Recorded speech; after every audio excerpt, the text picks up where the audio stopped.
Good morning, good afternoon, good evening, whatever time you are watching this. Let's address the mask. The mask isn't for COVID. I do have to wear them at work for obviously health and safety reasons. I'm currently wearing them because of hay fever. I'm absolutely getting battered this year with hay fever. So yeah, hopefully this seems to have worked for the past couple of days, so this is what I'm using. So hopefully you can hear me over the shit music that my neighbours are playing and the screaming kids, and there'll probably be some birds along pretty soon as well. I feel like a Paul P video recently. Anyway, so what we're doing, well, when the white balance returns, what I'm doing is I'm sick of talking about it, I'm actually going to do it. I've got a bit of time, we're going to make this thing roll. So to make it roll, we need to fit the brakes. I've already fitted the hubs, so now I've fitted the brakes on this side. Just wanted to make sure how they went together, how easy they were, and yeah, it's very, very simple. So what I'll do is we'll do that side and we'll do it on camera.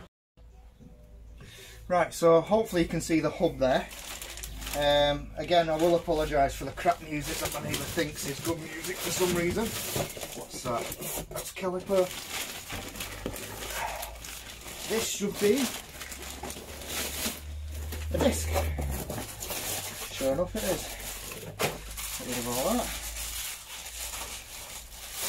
So when you go into the 7.5 inch brakes, you'll see that the actual brake discs are actually have the studs in rather than the drive flanges, which is on the 8.4 inch. So yes, so you'll have that. So let's just grab it's on something nice. And then what you'll need is you'll need a drive flange. So you see the big bit at the back there and that bit at the front. Now I did ring Paul Jeffries to make sure because I wanted to confirm, but as you can see with the recesses there, so it goes that way on. So you just line it up with the bolt holes, bit of wiggle, and there it goes. Then in your kit you'll get 4 of these little screws. Now this probably isn't going to stay on here, so for now they're just going to be screwed on. I would really suggest anything to do with brakes and things like that you use thread lock, but I say that, but I'm not using it right now because, like I say, it will have to come back off. So just start to thread them in.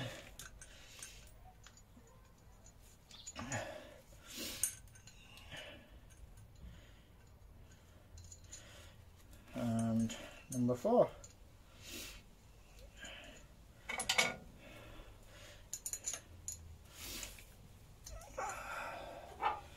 So like I say, usually these, there's probably a torque spec for these that I'll have to have a look as well, but I'm just going to treat it like it's a wheel, and I'm going to do opposites just to make sure it goes down nice and smooth.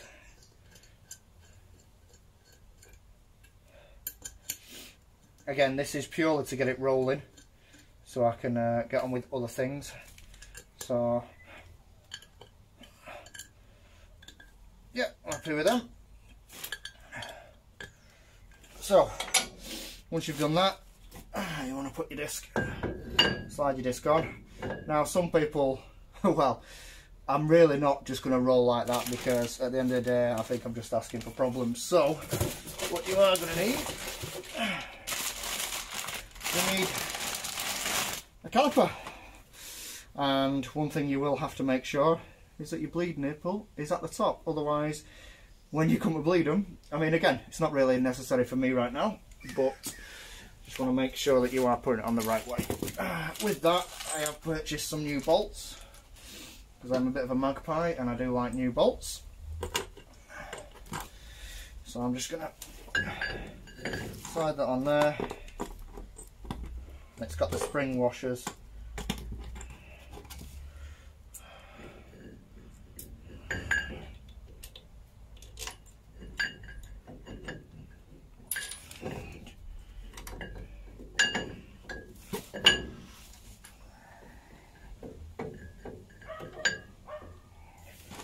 One.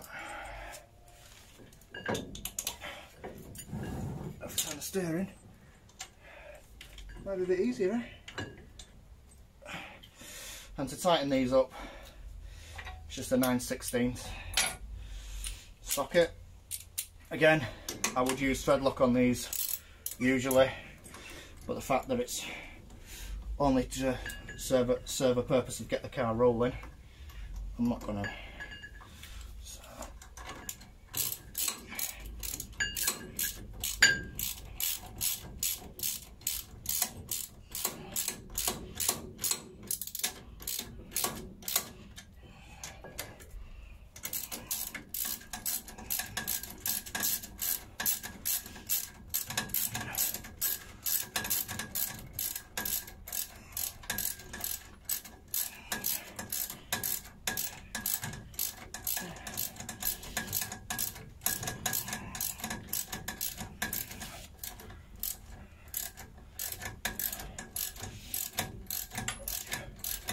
Now I know there is a torque setting for these, but like I'm going to keep repeating myself, not for me right now.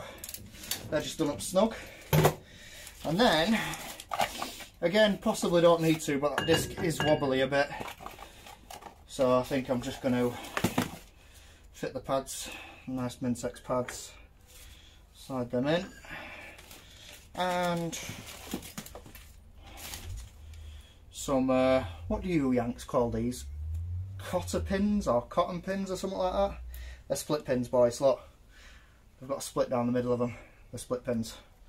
Just to stop butchering the language. That might upset a few people. So yeah, just slide that in there. Again, usually I would make sure that they're bent right over, but just to stop them from coming out because they look like they would fall out.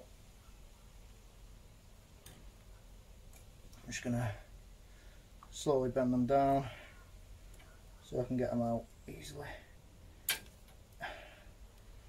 And yes, I should be using a set of pliers or a better screwdriver, but currently what I've got with me is this.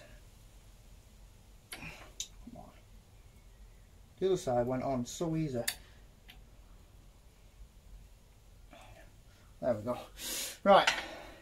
So that is on. Now again, that disc is still a bit wobbly, probably too wobbly for my liking. Do you know what I'm actually going to do? I'm actually going to put the outer CV. Am I? No, I don't think I need to. I think the wheel, I don't know. Pause it there. Right then, I could edit that all out.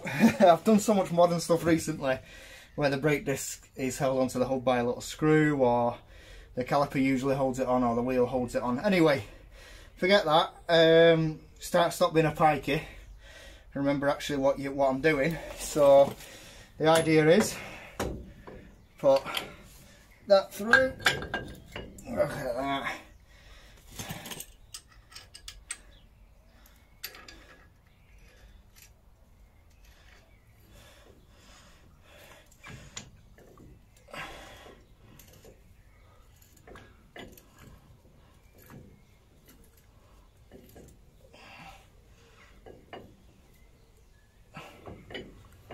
Right, so I'm just going to whiz that up and I'll come back.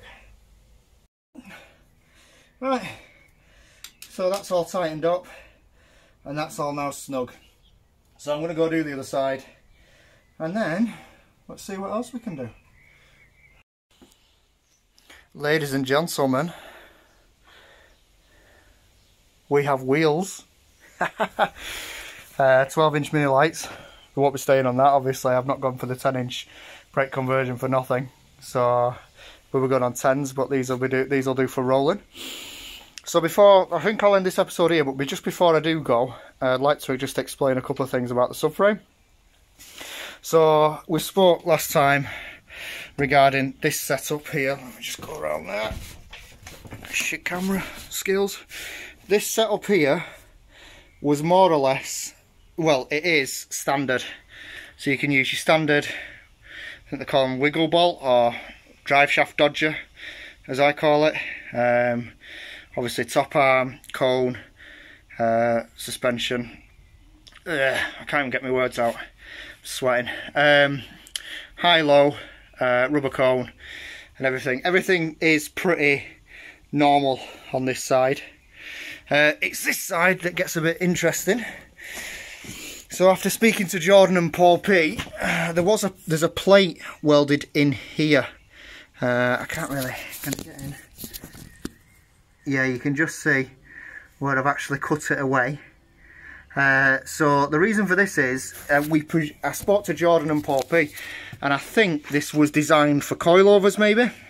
And obviously either didn't get round to doing that side, I can't be bothered, I don't know. But obviously I'm not running coilovers. We'll sort that out as well. I'm not running coilovers, I'm running just standard suspension setup. So I've had to cut some of that, almost notch it really for the arm to go in. The arm would not go in otherwise. Same with the bottom. The bottom has changed, is quite drastic. As you can see, the thickness there compared to that there. And this is for the gearbox, basically.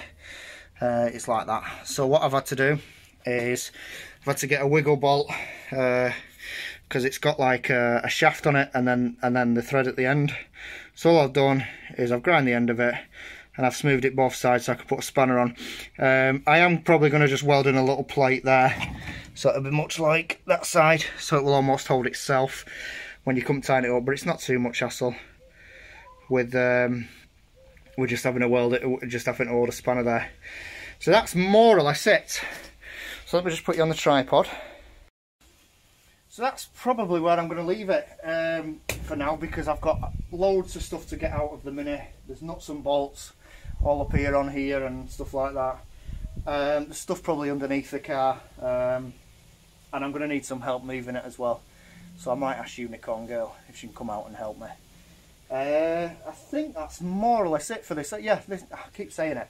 This is it for this episode, and the next episode we're going to get it rolling. I said we're going to get it rolling in this episode. Technically, are we counting that as a roll? Thanks for watching, guys.